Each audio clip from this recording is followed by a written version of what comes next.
دلته بعض خلک بعض علما داسې وایي چې د بدن نه مني وته بغیر د کوروالي نه، نو بعض دا وایي چې په دې کې هم کفاره ده، خو د هغوی دا قول کمزوری دی، ځکه چې د منۍ وته په لاس سره یا په نظر سره یا هسې د ښځې سره ګپ شپ لګو او په کې مني لاړه، د دې قیاس کول په کوروالي باندې نو دا قیاس صحیح نه دی.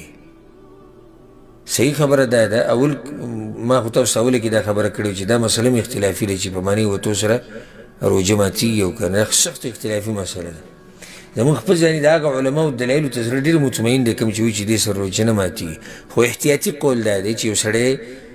په لاس سره مني وباسي یا په تکرار د نظر سره چاته ګوري او یا د خپلې ښځې سره بدن ولګي او د هغې سره سلوبې کوي او مني ته لاړه شي، نو احتیاط دا دی چې د دې په ځای د بله ورځ روژه ونیسي، خو کفاره پې نشته.